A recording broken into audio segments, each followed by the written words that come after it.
and welcome to the How to Market Your Horse Business podcast. I'm so glad you're joining me here today. My name is Denise Alvarez, and today we are going to bust some myths together. But before we do that, I want to briefly introduce myself just in case for new friends, and then we will jump right into these myths. All right? So as I said, my name is Denise, and through my business, Storm Lily Marketing, I get to help dream-chasing horse business owners to see clearly through the marketing overwhelm and to create a cohesive plan for your social media, your website, and your email marketing, getting all three of those things to work together so that you can turn your online audience into your customers. I get to do those things through Take the Reins, my one-on-one coaching program, as well as website design and website copywriting. And I do each of those things so that you can be out in the barn or the arena doing what you love to do. And so here on the podcast, what we will do is break that down. We're going to break down marketing to make it practical and doable. So you'll get a mix of step-by-step strategies, some basic how-tos, and some entrepreneurial mindset shifts that will help you not only see what's possible for your horse business, but I'm here to guide you through that process so you can make it happen. And so today we are doing that by talking about some common myths that I know every equestrian entrepreneur has at one point in time believed. How do I know that? Because I know from my own experience how easy it is to fall prey to believing these myths. And I have talked to many an equestrian entrepreneur through coaching, through content, through just chatting with you all on social media. And I know that it's a struggle that many of us have. And when I stopped believing these two myths for myself personally, that's what really helped me to go from being a side hustle and doing some marketing on the side to actually getting to do this full time, having a successful equestrian marketing business, and getting to host you all here on the How to Market Your Horse Business podcast and reach and help so many of you all. It's when I was able to bust through these myths. And I want the same for you. Because my question is, when we think about your business and what's keeping you from being booked solid, what's keeping you from having a wait list for your program, right? What is it that's keeping you from experiencing that success? Many of you, when I chat with you, are thinking, I just need to post more, right? I just need to show up more on social media. I just need to put more money into ads. I just need to get on YouTube and create more content or be on TikTok, right? You feel like and you're heading in the right direction. Like I love the idea of wanting to show up consistently, but it actually goes deeper than just that. You can put money into ads and you can show up on these platforms. But if you are still believing these two common myths about your business, then your growth as a profitable and successful equestrian business is likely going to be stunted. And I don't want that for you. I want to help you break through those walls. So in this live training replay, we are going to talk about what is holding you back in your business. What are those myths that you've been believing? And what are the marketing pitfalls that are contributing to that? And then, of course, you know that I love to give you practical action steps. And so I'm going to give you 3 practical things that you can start doing today to overcome these pitfalls and to bust these myths for good in your business. All right, sound good? So grab your notes, and if you, of course, want to check out the outline of the podcast, you can head over to stormlily.com/120, just the numbers 120 for episode 120, and you will find the highlights of this training so that you can go take your notes as well. And what I want to challenge you to do as you're taking notes or as you are listening is to really think about how these things apply specifically to your business. Are you believing these myths? Can you stop? And what action are you going to take at the end of this episode that's really going to help you to apply what you're learning? We've talked about this before, but it's really not just in the learning that's going to help you. It's in the doing. So get yourself ready, friends. We are jumping into a live training all about the common myths you've been believing and how we're going to bust them so you can build a profitable equestrian business. Here we go. we are going to talk specifically about 2 common myths that I believe are holding you back in your equestrian business. And I know this because I myself also experienced them as I've been building my own equestrian business. I've learned these things and I want to share them with you all. All right. So we are going to discover some marketing pitfalls. And not only that, but you're going to learn how to overcome them, because guess what? Equestrian entrepreneurship is going to be filled with pitfalls along the way. And it's so important that you're able to step back and make some really important mindset shifts that are going to make the difference, that can really make or break it for you and your equestrian business. So let's dive in, shall we? Now, if you have questions, of course, leave them in the comments. I will be paying attention to those as much as I can on both sides. I'm on both Facebook and Instagram right now. So hello to you all, friends. Let's dive in, all right? Now, first of all, profitable. Let's talk about that, right? The reality is every business, equestrian or not, needs to be profitable to continue for the long term, right? In order to be sustainable. And that's what I want for you. I don't want you to be one of those horse business owners who are saying, I just have an expensive hobby, right? It maybe helps me pay the bills. I hope. I don't really know my numbers.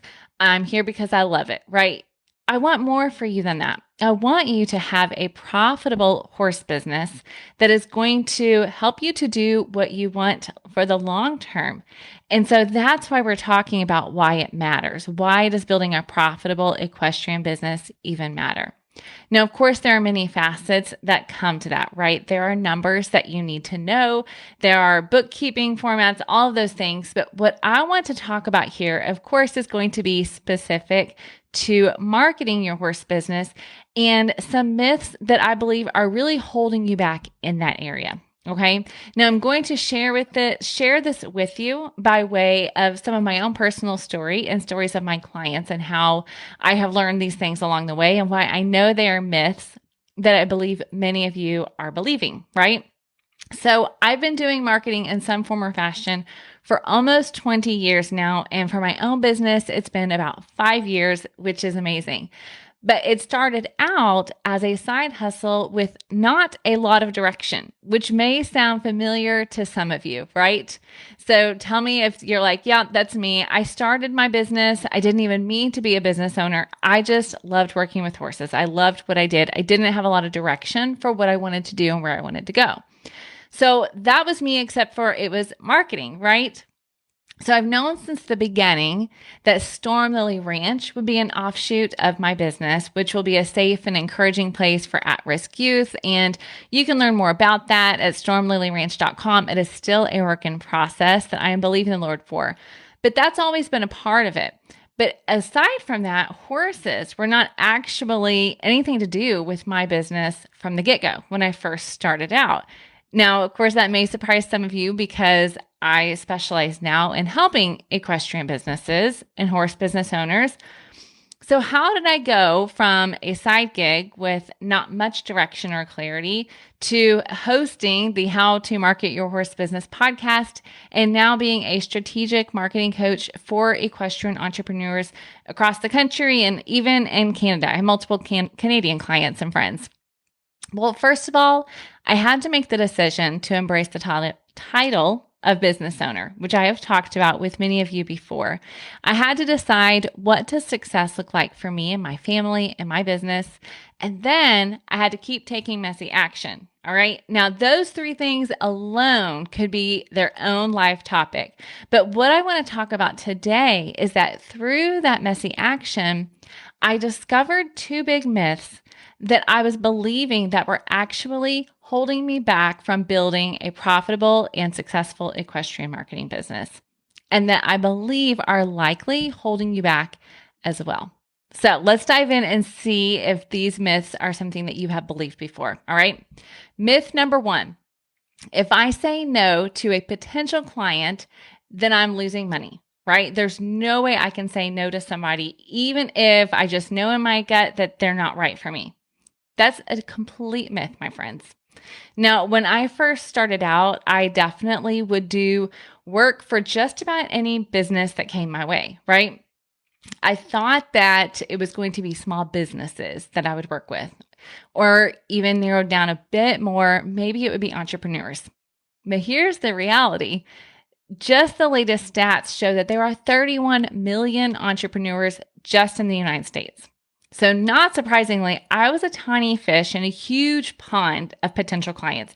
I didn't really know who I was best for, who I could really help. And so therefore, I would say yes to anyone that came in. So I was working with a sleep consultant. I was working with a counselor that was providing some virtual work or virtual sessions. I worked with an HVAC company.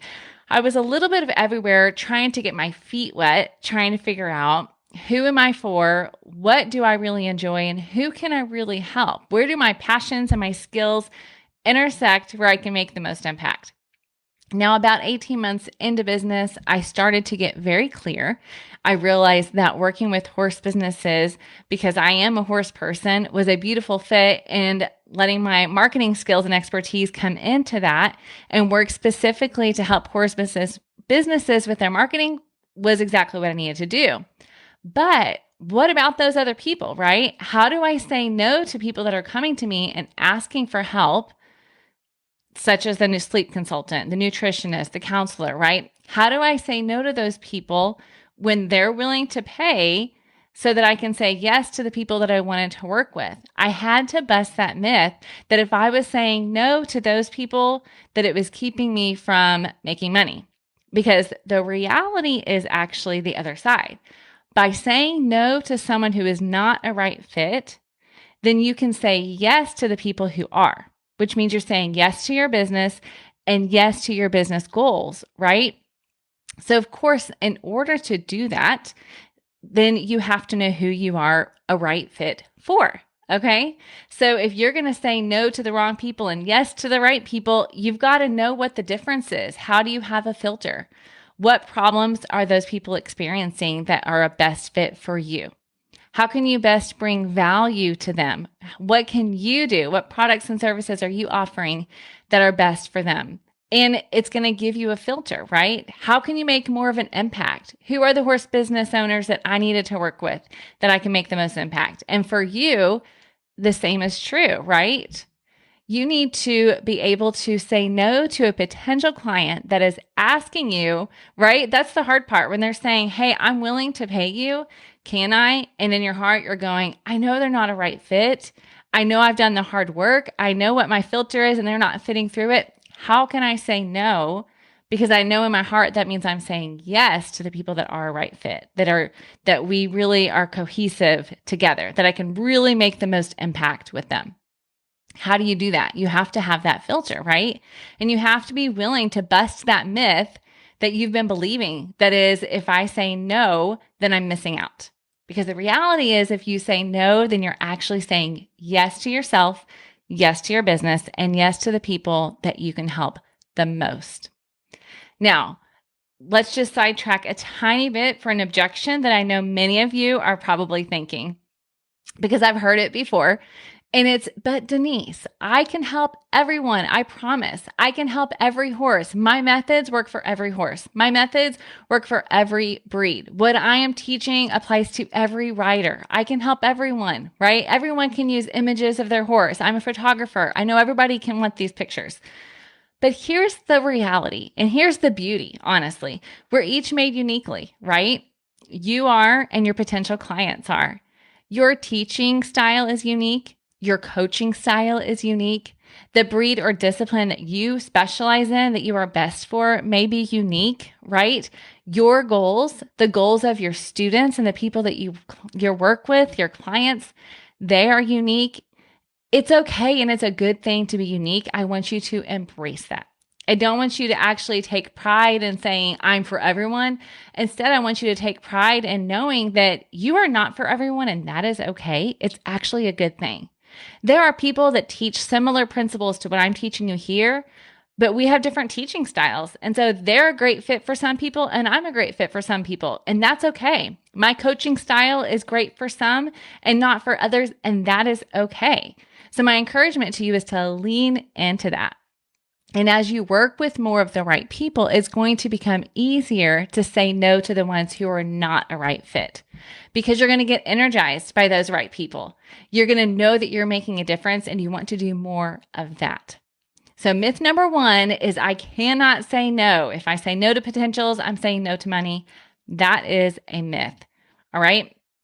Myth number 2 that is stopping you from building a profitable equine business is that you believe you need to offer everything under the sun in order to make more money. Now, why are both of these myths having to do with money? Because we're talking about building a profitable business, right? So you need to be making money in order to build a profitable business, and that is okay. So you don't have to offer everything in order to make money. And here's how I learned that. Starting out, I was doing copywriting, launch strategy, email marketing, list building, website design, project management, membership courses. I wasn't doing all these things at the same time. It was more like I felt like I needed to have this huge menu of offerings so that when people came to me, came to my website, then I was an automatic yes because I offered what they needed. But the reality is that's not necessary. Now, is it important to try different things to see what you enjoy as a business owner, to see what you're really good at, to see what your sweet spot is and how you're really helping people to get success? Absolutely. And you need to see what demand is there in the market. But at some point, I had to, and you need to, as an equestrian entrepreneur, make a choice. You cannot physically do all of those things and especially do them with excellence. That's the thing. I knew I wanted to provide a premium experience for my clients. And I also had an ideal of the quality of life that I wanted for me and my family while providing that premium experience. And for me, it was not building an agency. Instead, I knew I wanted to provide that really high touch experience. And I couldn't do that as I was offering everything under the sun. And the same is true for you. You may be a horse trainer who also has lessons and you're coaching at shows and you are breeding horses and selling horses and helping people to buy horses and you're hosting clinics. And I am definitely not saying that you can't do those things if you enjoy them. What I am saying is that when it comes to building a profitable equine business, I want to encourage you to find your sweet spot. What is that area of focus where you are really great at? You enjoy it and it's profitable and you can market that well. Because here's the reality. If your goal is to build a profitable business, which if you are here, I'm going to assume that it is, then you're likely not doing all of those things that I just listed yourself, right? Or if you are, you're probably not doing them to a high level of excellence like you want in your business or the high level of quality that you want because you're just one person. So you need to look at your business goals and decide what you need to do to build a business that serves you and your family and your goals well. And maybe that is hiring people to help you do those things. Totally fine. But I don't want you to feel stretched and thin because you feel like you have to offer everything or else people will not come to you, right? Because the reality is if you can do something really well and with excellence, and you can provide that value and communicate that value in your marketing and you deliver on your promises, then those customers that are a right fit for you are going to come and they're going to pay the prices because you're delivering on the promise that you have given them. Right? If you do not narrow down your offerings and focus on serving your right people, then you are either headed toward burnout or you are blocking yourself from the profit potential in your business, or maybe both, right? Now, the common theme in these two myths that I've shared with you today is a lack of clarity, a lack of purpose, right? Just going through the motions as a business owner and checking things off the list, but not really knowing what you're working towards and how you're going to get there. And that is the biggest pitfall that I often see for my coaching clients and website clients as well. So I have 3 lessons that I want you to take away from these, right? We've busted a couple of myths. Now, what are the takeaways? What do you do with that, right? I want to share 3 quick takeaways for you. Number 1, in order to build a profitable equestrian business, you need to be willing to answer the hard questions. Now, I was able to answer these questions for myself and get clarity because I invested in coaching myself. I wanted somebody to ask me the hard questions. I wanted to have to sit with it and really take action based on where I wanted to go and figure out how I was going to get there and be willing to make some bold, courageous choices along the way. I had to get somebody that was outside of my realm to get the clarity that I wanted. So you've got to be willing to answer the hard questions. Who are you for and who are you not for are some very big questions. Number 2, it is okay to say no. That is a takeaway all on its own, right? Whether you struggle with people pleasing or not, in business, it can be very hard to say no because, again, you feel like you're turning away money, and what business owner would do that?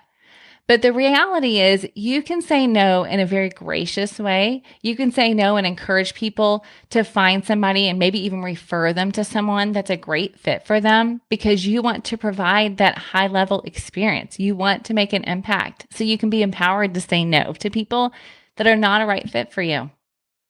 Number 3, your next takeaway is to know where you are going. You don't have to have a 5-year plan. But clear goals as a business give you a filter for your decisions, including your marketing and where you're going to invest your money in your marketing and the time that you have. When you know where you're going, where you know where you want to go, where you're headed, you're willing to have those hard conversations. You're willing to say no. You're willing to put a strategy together and follow it. You're willing to post on social media even when you don't feel like it, because you know it's going to help you get closer to those goals that you have, to the direction that you're going for your business and for your family. You need to be willing to evaluate where you are and where you want to go, and then use social media, use websites, use your email marketing to help you to get there. When you do not have a goal or a plan in place for your business, your marketing is not going to work because you don't even know what you're going after. So your marketing becomes very haphazard instead of strategic, and that is not going to work well for you. So my biggest takeaway, my encouragement to you today is to consider these myths. Consider your filters, but especially consider the why and the goals in your business. What are you working towards? And what big decisions or big questions do you need to ask yourself to make to actually get there?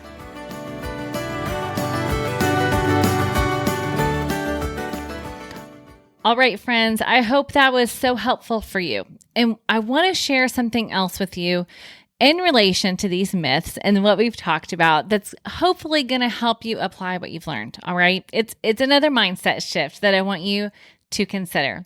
I actually shared it with my email friends this week. And so if we are not email friends, then I would love to let you know not only when a new podcast episode is released, but I always put a nugget of what I am learning inside of my emails. And that only goes out to my email friends. So I love to share different mindset shifts and quotes and things I'm learning from books, whether they're marketing or other, right? Because I just think we can learn everywhere we're going. So if you would love to get on that list, I'd love to have you. And you can head over to the show notes at stormlily.com/120. Like I said, episode number 120. That will get you there, and you can sign up to be the first to know when new episodes are released. Okay, back to what I shared with my email friends, okay? And it is this concept of trying differently versus trying harder. And the reason I'm sharing that with you is because as I thought about these common myths that we talked about, and what many of you feel like you should be doing to fill your books, it's that idea of trying harder that I talked about earlier in the introduction. I need to post more. I need to be doing this. I need to be doing this, right? I need to do these things and try harder. And while persistency is great and it pays off, we've talked about the importance of consistency as well. But what if you are persistently doing it wrong? We talked about these myths. What if you are persistently creating content that is attracting the wrong person, and you do post more, but you're still posting more of the content that's not pulling in your ideal audience, right? So consider that you may need to try differently, not just harder. I saw a quote recently that drove this idea home, and it's from James Clear, the author of Atomic Habits. And he said, persistence is not just about effort, but also strategy. Do not merely try harder, try differently. Now, yes, this applies to many things in life, so it may meet you somewhere else, and I hope it does, but I want you to look at it through the lens of marketing. Maybe you've been putting persistent effort in. You're doing the work, but you're not seeing the impact. You're posting daily. You're putting the money into ads. You're getting people to your website, but then nothing happens. You're doing the best with what you know to do, but it just seems like it's not working. You can't get those right people in the door. I'm here to tell you, in that case, you need a different strategy. And that's exactly why I created Take the Reins, my one-on-one coaching program I shared with you earlier. Take the Reins was created to help equestrian entrepreneurs just like you to take back your time instead of spending hours creating reels and hours trying to figure out what you can do to fill up your books and get people in, to fill up that email list so you can sell. We take it back to the basics, and I help you together. In 3 months' time, we will create a cohesive social media strategy, website strategy, and email marketing strategy that all work together, that are speaking to the right people so that you can turn your online audience into your customers. At the end of 3 months, you walk away with a plan for your social. You know what to post, when to post, what content is going to speak to your right people, and you have a plan that you can implement on your own. You walk away with an email marketing strategy that you can implement because you know what content to put in your emails. We'll create a template together so you know exactly what that's going to look like and what you're going to put in there, when you're going to send it. You're going to make commitments to yourself and to me because there's accountability involved. And we all know that that's sometimes that extra level that we need to take action. And then, of course, your website. We will audit that together, and I will give you homework and exactly what you need to do to change your website so that your online visitors are turning into your customers. We do all of that together on a one-to-one basis. It is customized, and it is me working directly with you and cheering for you and encouraging you and challenging you as well. So if what you have been doing up until now has been working for you, then I cheer for you and I say keep at it. But if you have been feeling the pinch of no marketing strategy and you are tired of just trying harder and not seeing those results, then I would love to invite you to apply for Take the Reins. You can head over to stormlily.com/reins and get all of the information. You will find out who this program is for, who it is not for, a little more details on what's involved, what it looks like, get your questions answered. And if it looks like it could be a fit for you, I would love to meet you and I invite you to apply. But either way, friends, I know that these myths that I shared here in this episode and just this final thought of trying differently versus trying harder, if you take what you've learned today and you begin applying it in your horse business, I know you will begin to see a turnaround. All right. As always, if you have questions, I am absolutely here for it. Reach out, Denise@stormlily.com, or find me on Instagram and Facebook, Storm Lily Marketing as well. And if you are enjoying this podcast or if it has been helpful to you, share it with a friend. Let your fellow equestrian entrepreneurs know that marketing does not have to leave them with their hands thrown up in the air wondering what in the world to do. All right. I created this podcast here to give you all free resources that you can take and apply in your horse business so that you can continue to do what you love to do.